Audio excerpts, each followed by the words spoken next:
experience the final golf event of the 2017 swing season. It's the RSM Classic, DraftKings Picks and Preview, and to close this out, as he began the year with me, he's going to close it out. It's Jeff Bergerson from FantasyGolfInsider.com. What is happening, man?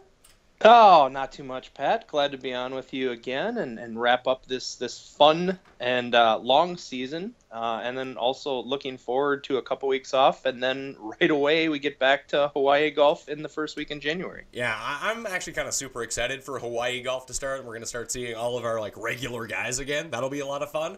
Instead of, having to back Patton Kazire and watching him outduel Ricky Fowler somehow. Were you on Kazire last week? I feel like we talked. Kazire just never even crossed my mind. I didn't have him in my core. I had a lot of Ricky in my core, and he just didn't look like I thought he was going to look that final round. I thought there was plenty of chances for him. It was just a little too late on 16 and 17, but I thought before then that we were going to see him start sticking some approaches and him take over, but props to Patton Kazire, who really didn't let his foot off the pedal a whole lot. No, it really disappointed me. I had an outright and an each way on C. Woo, Kim! And the each way came through, so that paid quite handsomely. But I just thought that there was going to be a point when Siwoo turned it on. Then he ended up taking a double bogey on the back. If he hadn't done that, he might have been able to throw a wrench into these problems. But it was nice to see him pop up again.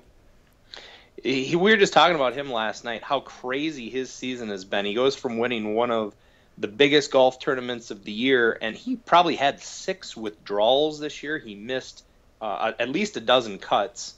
He just had a boom or bust season for sure.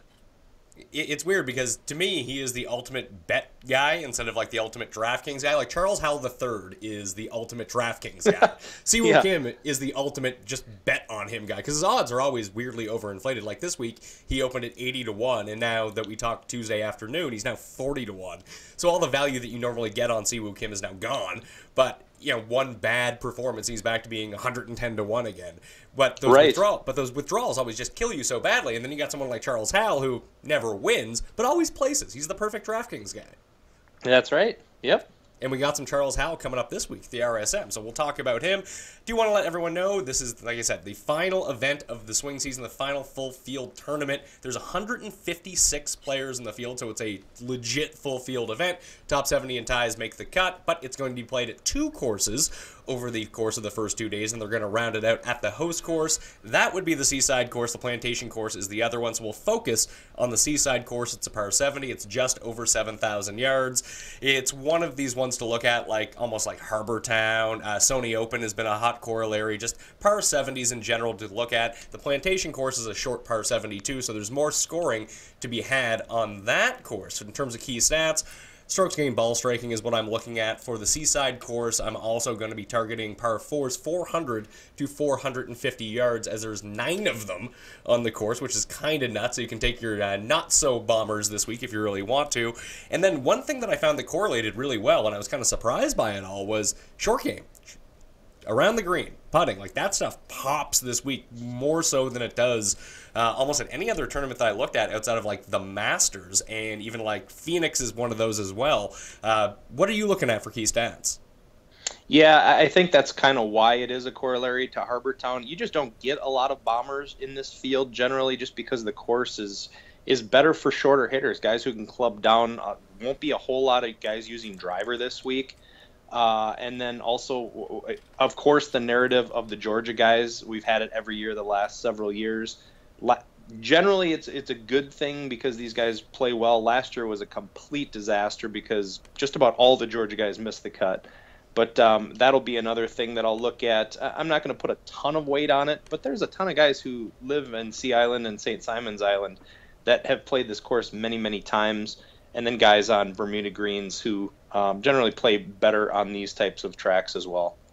Yeah, it's funny you mentioned that apparently half the PGA Tour lives in this Georgia part. So here's some guys that I found. This was from the PGA Media Guide that have connections to the area. You got Blaine Barber, Johnny Bird, Stuart Sink, Harris English, Keith Mitchell, who everyone's super high on this week, Brian Harmon, Billy Horschel, Charles Howell III, Zach Johnson, Kazire, Kuchar, Rick Lamb, Scott Langley, Davis Love III, Mullenix, Drew Love, JT Poston, Seamus Power, Sam Saunders, Kyle Reifers, Hudson Swafford, Michael Thompson, Bobby Wyatt.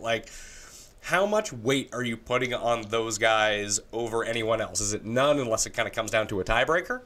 Pretty much, yeah, because there are so many. And if you ever look at on our site, Pat, we have it's called Player Database, and it lists where everyone went to college and where they reside now as best we could find the information.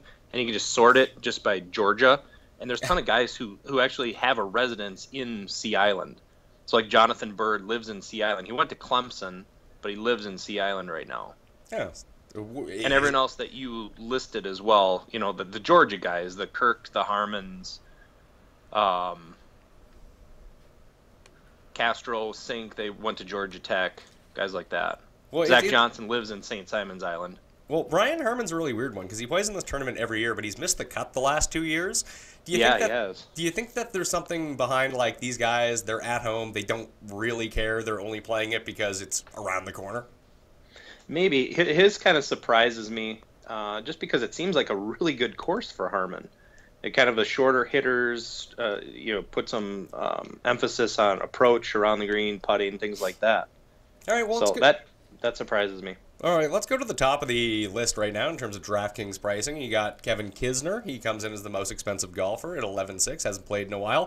Kuchar, 11.1. Brian Harman, 11. Then Cheston Hadley, $10,200 coming off a WD, which basically sunk all my lineups. Last week in Mexico, had a case of the shits, and then now he's playing again. This happened to Henrik Stenson at WGC Mexico last year, and he came out hot fire round one at the Valspar, and then went 70, 70, 70, and then went miscut, miscut, miscut. So, I mean, that also correlated with him having a baby. I just thought it was kind of funny that, almost like the diarrhea firing out of him, it just all got used up at once, then he couldn't do anything.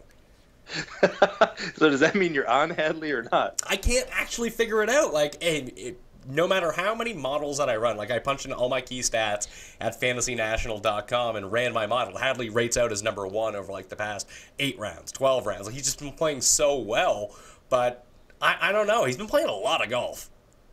He's been playing a lot of golf. His price is expensive, and you just don't know how he's going to rebound after playing so much golf and being so successful. I think it'd be a much better situation if he was priced in the 9K range. I just think 10.2 is too much because the way the pricing structure is, you have to make a choice up top. Certainly you could cram Kisner, Kuchar, Harman, or Hadley on two guys on one team. That leaves you with less than 6,900 for the rest of your roster, so good luck with that. So you kind of have to choose between one of these top 4 guys on your roster this week, and I just don't like Hadley as much as I like Kuchar, Kisner, or even Harman up there.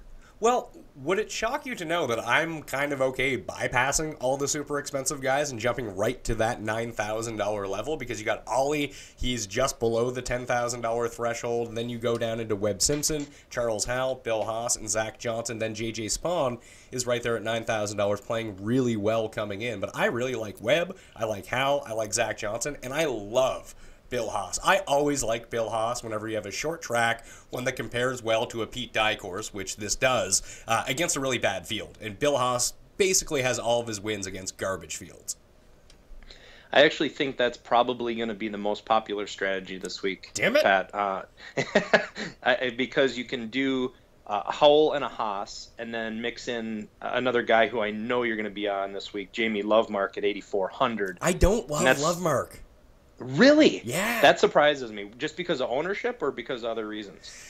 I see the course history is there. He has 2 top 10s and 2 appearances. But just like the way that I gear this in my mind, this course, it doesn't feel like a Jamie Lovemark course. Right. It's on Bermuda. It's a shorter track, and he's a bit of a bomber. But the 2 top 10s... The 2 top 10s are really nice. And he missed the cut at the Shriners, and he putted really well. But the short game really hasn't been coming along with him like where it was almost like a year and a half ago when it looked like, oh man, this guy has a good short game, he's a really good putter, and he can keep that kind of going a little bit, and then, when the ball striking comes along, which he can do in spades when he's on, is going to be really good, but he hasn't really been striking it well off the tee, and I know that's not the biggest thing this week, but you need to give yourself a chance. The guy can't chip anymore, and if he starts missing greens, like that seems to be where players bleed away all their shots here. Like, these are bigger than average greens, they're easy to hit greens in regulation, but if you miss them, you're in a world of trouble. Yeah, and you fading him would probably be helpful because I think his ownership is going to be kind of high because the other options around him are not tremendous in that mid to lower 8K range. You can easily mix him in with two of those guys in the 9K range and still have mid sevens left for the final three guys on your roster. So I think it's kind of a natural build for your rosters to go that route. So if you don't like Lovemark, I think a fade will benefit you if you're right. Well, if we talk about this 8K range, you have Kazire, Kokrak, Graham McDowell, who's won here before, Brandt Snedeker returning from like 6 months off with a rib injury, Bud Cauley, who, if this was 50 rounds ago, my model loves him, not so much right now, Jamie Lovemark, McGirt, Bubba Watson, Russell Knox, Scott Brown, Bo Hostler. That's your $8,000 contingent.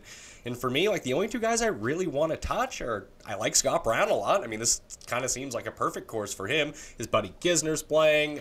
The other course that I didn't mention that kind of correlates well with this is the Zurich, where he and Kisner lost in the team event in the playoff to Cam Smith and Jonas Blix last year. And he's just been playing really well. He came T6 last week. And, I love Scott Brown. I don't love the price on Scott Brown, where it's been up a little bit, but we'll be okay with that. And the other one is Bo Hostler. Bo Hostler's playing really well, and you talk about short game. This guy has got short game. I'm in on him this week for DraftKings in terms of his $8,000 price, and I like him at 75 to 1 outright too. I do too. I like Bo Hostler the most in this 8K range. Props to you on Scott Brown. You mentioned him on last week's show, and he certainly delivered. He has been playing well, and in your picture in your mind of the short game, yeah, that is Scott Brown at 8K. I like Hostler a little bit more. I think he's, although I feel like he has more upside. Scott Brown has 2 top 10s in his last 3 events, so that's pretty decent upside at a good price there. You can easily have both of them too on your rosters and still have a high quality roster and just go with a more balanced approach this week. Otherwise, the other options in this range are not very appealing to me, at least. Bubba Watson, I'm not feeling it on him. Russell Knox, I need another event to see if he's truly back. He had a top 10 last week, but he had a great tournament history in Mayakoba. He doesn't have a good tournament history here, so I'm not ready to say Russell Knox is back to the form that we saw a couple of years ago. Well, the weird thing about last week, there was obviously no shot length data, so we can't go back and look at what Russell Knox was really doing well. But was he able to putt? Because he had lost at least 3 strokes putting in the previous 5 tournaments. If he can start turning that around, I know that's sort of a thing with him, but his irons were always so good that it kind of masked that fact that if he just had an okay putting week, he was near the very top. So I'm kind of curious to know where that fell. Did he just have a hot putter because he knows those greens? And like we talked about at Mayakoba, that it really kind of favors the crappier putters. The good putters can really get it rolling and start making a lot of putts, and we saw that with Kazire, but it also kind of brings the really crappy putters up a little bit because the greens weren't too difficult to figure out. Exactly. And his ball striking has not been good, which is the problem because he hasn't been able to putt. And so when his ball striking's off, he's just a complete mess, which he has been. So last week, I can't say for sure whether he putted better, but his ball striking has been good. And maybe it was a factor of those greens masking the fact that he isn't a good putter. What do you do with Brandt Snedeker? Obviously, we haven't seen him in ages. I mean, he didn't play in the did he play in the British Open? Because I know he didn't play in the PGA Championship. He's been out a long time. And yeah, when you look at this field, Kisner, Kuchar, they're probably your 2 best players, followed by Webb. But if Brandt Snedeker is healthy, then Brandt Snedeker is probably by far the best player in this field when he's running away with it. So do you put any faith into him as, obviously not a cash game play, as a GPP play, but where his upside is so high, do you risk it on him anyway? I also have mixed feelings. We haven't seen him since Travelers. So he played in the U.S. Open. He took top 10 at the U.S. Open. Then he played in Travelers and took T14, and we haven't seen him since. So that was, June? If the injury was bad enough to keep him out of the final 2 majors and keep him away for this long, it concerns me quite a bit. His price isn't that cheap, but so if you're doing one lineup, I would probably say let's wait and see because his course history here isn't that great. He had a T45 here last year, missed the cut the year before that. Then you have to go back another 4 years before we saw him here. So he doesn't have a tremendous track record here, and he's 8,600. I'm comfortable staying away from him and waiting and seeing what we're going to see. Could be rusty. But then on the other hand, like you said, he could, show his form that we saw earlier in the year. And I was heavy on him last year because I think he's a great player when he's got it going. I'm just going to hold off a week. If you're doing a lot of different lineups, then you might want to mix him in and get some exposure to him because no one's going to own him. Everyone's going to have the same concern about him, and he'll be owned by 10% of the field, if that. Yeah, I think if that is probably even pushing it. I'm going to be using Brandt Snedeker. I'm going to max out the $4.20 and probably use him in 2 of 20 lineups just because I know that upside is there. But you almost have to be willing to light those lineups on fire because it could just go so poorly. And it's not, he missed all the time with the injury, but he was injured before that, before the severe injury came in. So I hope that, he's waited this long, now he's coming back, that he's actually going to return to full health here. Right. Yeah, because he had a very, very good season last year, actually. He was good in Mexico. He was good at RBC Heritage. So, he was good at Pebble Beach. He took top 5 in Pebble Beach. So, great player. I hope he is back to full strength, and then I will be rostering him quite a bit. And everything that you would want to do here, the hitting fairways, the short game, the putting. I mean, that's Brandt Snedeker in a nutshell. Right. Yep, exactly. So, for me, it's weird because I look at it and I found a whole bunch of values I really like this week. So if you want to go down into like the $7,000 area and even the $6,000 area, I have some takes on some of those guys and I do really like them. But the hardest part that I'm really having is finding out who I like at the top. And I mentioned the 4 guys right away: Webb, Howell, Haas, and ZJ. And they're all in the $9,000 area. So if I'm going to go with one of the very top end guys, which one do you think it is? Because I think I might, instead of like diversifying on like between Kisner, Kuchar, and Harman, I might just push on one of them. Which one do you think has the best shot here? The guy I would go with would be Kuchar. It comes at a little bit of a price savings from Kisner. Very few times have we seen Kisner pay off his price over the past year. Kuchar has done it a lot more often. I like Kuchar a little bit more, and I think you're right. You do kind of have to pick one of these guys up top here and go with them rather than spreading across all 3 or 4 of them. And then if you roster one of them, you're down in that 7K range, which I think is, like you said, rich in value this week. All right, well, so let's run through some of those guys. The ones that I have highlighted right now, Stuart Sink's going to be a really interesting one. He's the home guy. Everyone was on him last week. He missed the cut on the number. That's never any fun. But I like Ryan Armour again. I just feel like he just keeps balling. Weak him. 7,600. Like based on his odds this week, which are like 30-1, he should be like 9,500, and he's just not. So weak him is 7,600. I'm going to take a flyer on Patrick Rogers coming off a good week. Maybe he can rebound again. I don't have a whole lot of love for that. And there's one guy in particular. I mean, I love Austin Cook as well at $7,300, but I just love Austin Cook.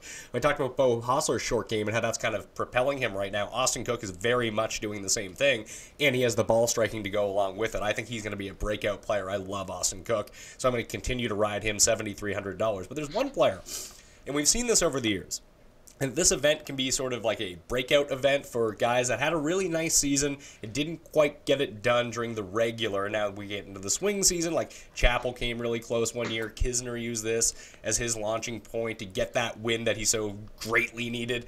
What about Daniel Summerhays? I can't believe you just said Daniel Summerhays. Why?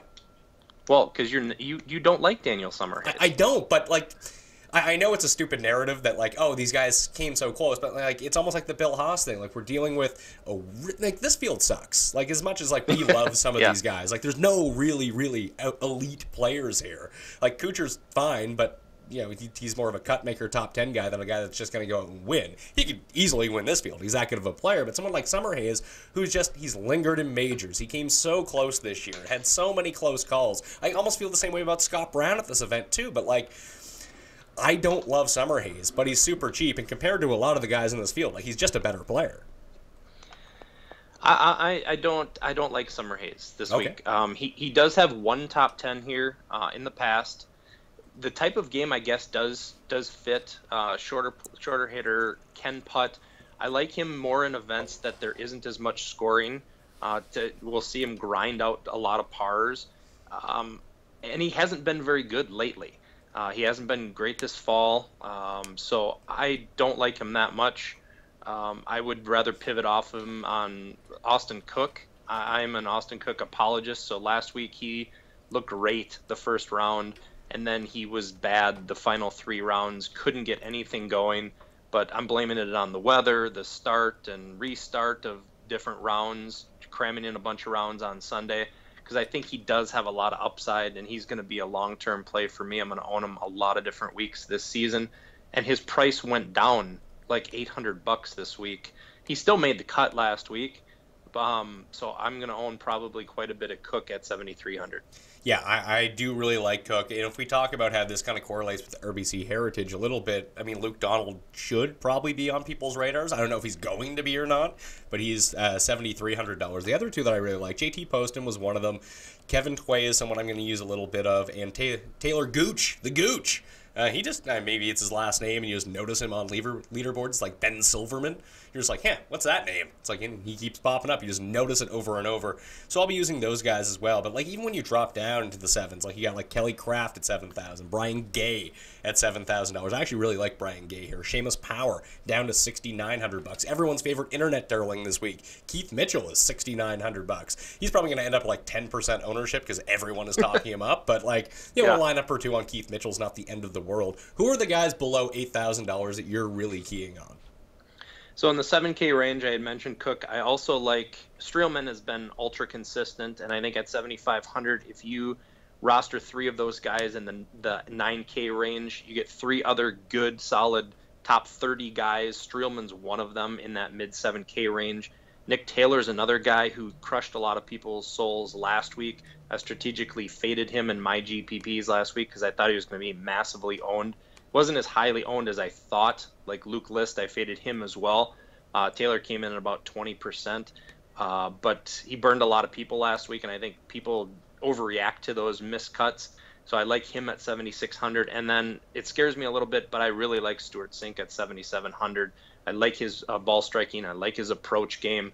Has had success at Sea Island before, and he was playing really well up until last week, and he just barely missed the cut last week. So I like him a lot at 7,700 in the 7K range. Those are my guys. Yeah, well, I mentioned I like Ryan Armour, and right in between Sink and Ryan Armour, there's one name that, it's around this time of year I start getting intrigued once again. Party Marty Laird. Any love? No love for Party Marty. No love? No, not until Waste Management probably. I'll be off Martin Laird. But what was the Martin Laird? What was the Martin Laird chalk event last year? I think it was Farmers. Was it Farmers last year? I think so. He is one of the most notorious guys that burn people badly. So when his ownership is high, he will just stab you in the heart, and then he'll come back with a top 15 when no one's on him. Oh, what's the deal with Benny Ann right now? Can the guy just not putt? Pretty much, yeah, he can't. He hasn't been terrible. I mean, last week he wasn't good, but the few events before that he's been okay. No one's really owned him. I don't think they'll own him this week at 7,600. Well, it's weird because the ball striking still seems to be there. He's just not. Like, every round, he's been the worst first-round player during the swing season. Like, you'll check in, like, hey, I'll open up my PGA app. Oh, I have Benny Ann. How's Benny Ann doing? Oh, he's +7 through 5 holes. And then he, mounts a charge through the back 9 of the first round and then into the second round. He was able to do it 2 weeks ago at the Shriners and get through the cut. Last week was just a disaster. So I don't even know what to do with him. Like, skill-wise, he's one of the better players in this field. I think so, too. And on Bermuda Greens, I like that. But just kind of off topic, Pat, when you open the PGA Tour app, do you always start at the bottom? Oh, yeah. Of course. I do that all the time, and then I start and see, someone's +7 and say, oh, good, that's not my guy, and then keep scrolling up one by one and saying, oh, good, I don't have any guys in my core at that number. Till I get to the guy that I do own in my core, and he's at, +2, I'm like, oh, damn. Well, I think we're masochists like that. We want to know who's taking us out of contention, not who could potentially win us all the tournaments and all the money. Although I do usually have my favorites at the top, so that kind of loads right away, and I'm just like, oh. And I'm just hoping not to see a giant plus next to anyone's name. And I'm like, all right, here we go. This is fine. The only problem with that is when you start them and you have them at the top, if you forget that you start them, you open it up, and if it opens up at the top, you're like, oh, wow, all my guys are up top. Oh, no, I start them. They're not all doing well. What about Ben Martin? $7,400. This seems like a sort of Ben Martin course. I hate Ben Martin, so I know you hate Ben Martin. I'm not on Ben Martin. So you're just not on Ben Martin whatsoever? Pretty much ever. Yep. All right, I wanted to look at ball striking very quickly. Over the past 12 rounds, I'm getting these numbers from Fantasy National. You can sort by the rolling stats report. You guys have something very similar on Fantasy Golf Insider, right? Yeah, we do. Yep, and I think that's a valuable tool, but you also have to use it in context too. So if you look back at certain players, like if you search under Brandt Snedeker and look at his rolling stats, they're not going to be real recent. Same with the guys on the web.com tour, and if you sort by grass type or something like that, we could be going back a ways. So it's a very valuable tool, but we have to use it. We have to know what we're doing with it. Yeah, I mean, especially on Fantasy National, you can click on the guy's name and see which rounds are actually counted, so you can kind of pick and choose from there. It's like anything that you use, whether it be a stat model, whether it be rolling stats, whether it be just projections or a lineup simulator of how this tournament's going to go. It's all just giving you information, and you need to be able to put it into context. It's like there's a ton of people that try to play without actually watching the guys play. You're like, oh, call it like Luke List syndrome. We all have Luke List syndrome because the guy really feels like he should have about 4 wins by now, but he just doesn't. And there's a lower version of this. Like when I run a model whenever you have ball striking, that's included. Luke List is always going to rate out highly. Keegan Bradley's always going to rate out highly, and Robert Garrigus is like the king of this. He's like the minor league version of Luke List. No, for sure. And when you don't watch the event, because when you watch the event, you can figure out, well, why aren't they doing better? Why aren't their results better? And you can figure it out. If you're just looking at stats, you're questioning yourself, like, how is this guy not better? Should we be on JJ Spawn this week? That's an interesting one. So last week he was 7,100, the same price as JT Poston. I had them both in my core, owned them quite a bit. This week, Poston's at the same price, and Poston's $100 more, but Spawn got a huge price increase, and he's up to $9K. I think that's going to bring his ownership down, so I think he's very rosterable. He's playing extremely well, and he's this streaky player who, we've seen put several events in a row together, so I kind of like the opportunity at $9K. I think Poston's going to be more heavily owned. I like him as well. So I'm going to have them both in my core, but I think Spawn gives us more of an opportunity to be contrarian. So when I look at the past 12 rounds in terms of ball striking, the names that pop up are Hadley, Armour, Swafford, Streelman, Sink, Spawn, Benny Ann, Webb Simpson. I really like Webb Simpson this week. That never turns out well, just for people's information. And then the Gooch is up there as well, and Poston and Kokrak and Bud Colley and Blaine Barber. But there's one name in these stats, and it's one of these things where you have to look a while back. Hey, this guy hasn't played in a while. And these stats date back 3-4 months, even over his past 12 rounds, 24 rounds. But he came second here and lost in a playoff last year. It's Henrik Norlander. Should we be giving any consideration to him based on his course history, based on his skill set, and the fact that he's $6,600? Yeah, I think so. I think if we're doing a stars and scrub and we're desperate for someone down in this range, I think he has very, very good cut-making ability, but also some upside compared to the other options down in this range. So he was a guy that I looked at as well. Last year, he actually became somewhat popular for several events because of his consistency. So I think he's a fine option way down at 6,600. And when I look at short game, strokes gained short game, which is strokes gained around the green plus strokes gained putting, you can find that on fantasynational.com. The guys that really pop up, Bo Hostler, Aaron Badley, Patton Kazire, Austin Cook, Daniel Summerhays is one of them, Keith Mitchell, Nicholas Lindheim, Ryan Armour, Matt Kuchar, Kevin Tway, and then, of course, Brandt Snedeker, although, again, those stats are from 6 months ago. Brian Gay and Wee Kim are also on that list as well. Brian Gay is one that I'm going to be focusing on a little bit. I like the way that he's been playing. He has a nice course history at this event, and any time that putting and short game really come into play at a shorter course, Brian Gay tends to kind of be a force, not really to be reckoned with, but someone that can churn out a top 15. But I guess the big one, we talked about Hostler a little bit. We talked about Summerhays. You don't really like him. Ryan Armour, I know I've brought up his name a few times now, a winner a few weeks ago, $7,800. I feel like people are over Ryan Armour. He won, and then he had an all right performance. Couldn't he play really well here again? Yes, I think he could. I think it's a decent price at $7,800. His ownership won't be through the roof. He didn't play all that bad last week. I'd like him as well. He's popping up on our model as well. And so I think I like him in the upper sevens. A couple guys, I'm kind of a sucker. I'm going to own a little bit of Chris Kirk this week. I'm hoping that the Georgia ties will shine through because he's been very good at Sea Island in the past. He has not been good. He just didn't have a good 2017. He was good before then, and I'm hoping that because his ball striking is phenomenal. It's just been his putting that has been a disaster. So I'm hoping he can snap back into it, and it'll be this week. All right, last, who do you think is going to be the most highly owned guy this week? It's shaping up to be JT Poston, right? I think Charles Howell will be right up there. I think Poston will be highly owned, and there's some steam on Webb Simpson, unfortunately, because I liked him quite a bit, and Bill Haas too, probably up top. But down below, I think it'll definitely be Poston because of his price. I think he should have got a bigger bump, and the other options around him are not great. I guess the one guy that I thought was going to be hugely popular, but maybe I was just projecting too much into that based on his odds, based on his recent performance, and his skill set. Like, shouldn't Wee Kim be one of the highest owned guys? Yeah, but he's a great GPP guy because he's kind of like Si Woo in that he's got a huge upside but a massively low downside. So perfect for GPPs, right?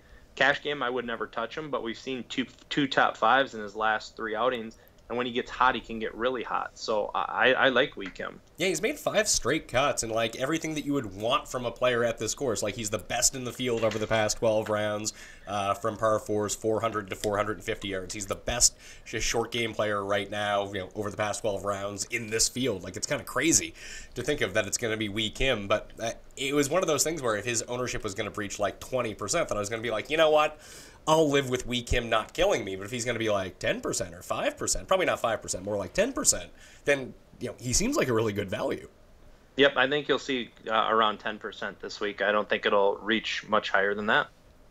Final guy, William McGirt. I can't figure this guy out. Yeah, he's been playing pretty well lately. He's going to definitely be overlooked, that's for sure. I'll give the thumbs up to Dirt McGirt this week. I'm not going to own him myself in my core, but I don't have a problem with owning him this week, so I'm for him. Couple other names down below. I want your take on him. We kind of didn't talk a lot on Hudson Swafford, Pat. Any love there? I will be using him. I won't be necessarily overweight on him. It looks like he's going to be kind of trendy this week. I was on him in like the Asian swing. It just seemed like he had played too much golf, and that was the end of him. But if he can hit some fairways here and the putter can get going, he won it. A Pete Dye course. He won it. The hell's it called? Career Builder last year. And that's a shorter course. He can pile up birdies in a hurry, but if he's going to be massively overowned by the field, I have no problem fading him, but I'll probably use him like 3 of 20 lineups kind of thing. Okay, I don't think he's going to be massively overowned because right next to him is Chad Campbell, who's had a really strong tournament history here, kind of by Austin Cook, who is mispriced, and down by JT Poston, who's going to attract a lot of attention too. So I don't know how high his ownership is going to be. I kind of like him, especially if you're doing a triple stack up top and you need low 7K guys who are going to get you through a cut. He's been consistent in making the cut most of the time. So I kind of like him this week. The other guy I was going to mention is just a complete flyer, but Jonathan Bird down here. We saw the hole-in-one last week, which is just a fluke, but has played decent here the last couple of years. And I don't know what it is, but I'm always kind of intrigued by him. He's not very good, and I don't know what draws me to him, but your thoughts on him? I don't love Johnny Bird, but he's shown a propensity to consistently perform well at courses where he's played well before. If that's something you can really say about him. I mean, it's funny that he had a hole-in-one. Remember when he had the walk-off hole-in-one to win the event? I do. Yeah. Yep. So, maybe it's those that I have pictured in my head that gives me positive feelings of Jonathan Bird, but I don't know what it is, because you look at just about, he doesn't do anything really incredibly well. He's just one of those guys who usually catches my eye. I mean, if I was really going to go down, I probably wouldn't go down this low in cash, so I'm not too concerned about like a nice base, but like I would probably take a shot on Henrik Norlander over him, maybe Kelly Kraft over him. I guess there is one guy, Braden Thornberry. Do you know much about Braden Thornberry? Like, he's the individual NCAA player of the year, and now he's just randomly in this field. Like, does he have a shot? I don't know, and I think some people are going to own him this week, but I don't know a tremendous amount about him. He hasn't played a whole lot, and he's isn't ranked very high in the world. We saw him a couple of times last year. I think we saw him at St. Jude and Greenbrier. One was good, one was not good. So I can't say either way whether I would be for or against Thornberry. He's not in my core. I just don't know enough about him. Yeah, I mean, even at the St. Jude, when he won, he gained over 8 strokes, or when he came fourth, sorry, he gained over 8 strokes putting that week. That's probably not going to happen again. Right. I mean, the only way that putting remains consistent when you're like Ben and you just lose 6 strokes every week, and then you're like, oh. Yeah, when you're consistently terrible. Yeah, like Russell Knox and Ben they're the two guys. Right. All right, well, give me a winner this week before we get out of here. All right, who's my winner going to be this week? Oh my gosh. I'm thinking Bill Haas. That's going to be my guy. Whoa, yeah. I'll give you Webb Simpson. Webb Simpson. So Bill Haas, Webb Simpson stack, and then fill out your team with like Scott Brown, JT Poston, Austin Cook, and Wee Kim, and you got a winner. So we just picked 2 guys that never win. That's a good strategy, Pat. Hey, Bill Haas has like 7 wins, or he has more. He probably has more wins than take out Kuchar. Then Ricky Fowler probably. He does have more wins than Ricky Fowler. That's true. I mean, I guess Zach Johnson's in this field, so that's going to be tough, and so is Bubba. But if you took out like Bubba, Zach Johnson, and Kuchar, Bill Haas probably has more wins in this field than everyone else combined. That's probably true. They put up that stat during coverage last week that Ricky has 4 Tour wins, and that blew my mind. I guess I don't think of it like that. That is horrible for as long as he's been around. I'm trying to think. So he won at Quail Hollow. That was his first win. Then he won the Players, and then he won in Boston last year. And then did he win the Honda Classic last year? Yeah, he won the Honda last year. He won Deutsche Bank the year before. The Irish Open on the European Tour. And he has one of those Dubai events too, I think. Right. Well, he won the Deutsche Bank in 2015. Yeah, that's the Boston one. Yeah. Oh, okay. You said Boston. Okay. Yep. So those are the 4. I think that's it. That's crazy. I know it is. I couldn't believe it when I saw that because it seems like he's in contention quite a bit to not having won, and I guess maybe we saw toward the end why that is because he just doesn't seal the deal. Dude couldn't hit an iron on Sunday. It was incredible. Oh, I know. It was frustrating. He couldn't get within 25 feet, which was bad. But, a few years ago, didn't he take runner-up in every single... No, he was top 5 in every major. Yeah, I think that was 3 years ago now. 2014, yeah. Yep. Because I remember I really liked him at St. Andrews in 2015 at the British, and he hit the most greens in regulation of any player in the field and came like 60th. I don't know how that happened. That was the one Zach Johnson won. I was like, how the hell does that happen? I know, and he's long off the tee. His approach game's usually really good. Around the greens, good. He's a really great putter too. It must be the fact that he just can't put it all together in any given week. Yeah, well, we'll see. Maybe it's going to be a big year for Ricky. I remember everyone kind of spelled the demise of Jordan Spieth going into last season. It's like, oh, Spieth is done. You'll never hear from that guy again. And then he's great again. Whatever happened to that guy? Yeah, I mean, we haven't seen him in a while. Maybe he's done again. Yeah. I think he's in the hero field actually. Do you think he'll finish? Do you think he'll finish better or worse than Tiger? I would. Will anyone finish worse than Tiger? Well, I guess that's the question. Over under last place for Tiger. Yeah, that would be a more interesting bet. That might be even money actually if he finishes like 18th. I couldn't tell you who else is in the field beyond DJ, Spieth, Rose. I know Berger. Ricky. I know Berger is in it as well. That's right, Berger's in the field. So maybe Tiger has a chance at taking 15th, 16th, something like that. How awesome would it be if he won? Awesome. It would be so good. And just a heads up to folks, I think we're going to be heading out to Torrey Pines in January. So anyone listening wants to meet up with us or something and have a couple cocktails, we can talk more about that in January. But it would be so awesome if we saw Tiger out there again at the start of the year. Yeah, and hopefully he doesn't wrench his back and actually can compete into the Masters this year. I don't even care if he comes dead last at the Masters.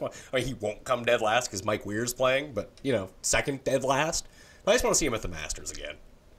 I would love it. It'd be good for golf. It'd be good for DFS golf. A lot more interest would be there, that's for sure. And that means that people would go back to taking Tiger again. As we know, whenever Tiger's in a field, just full fade on Tiger. And there's the rake.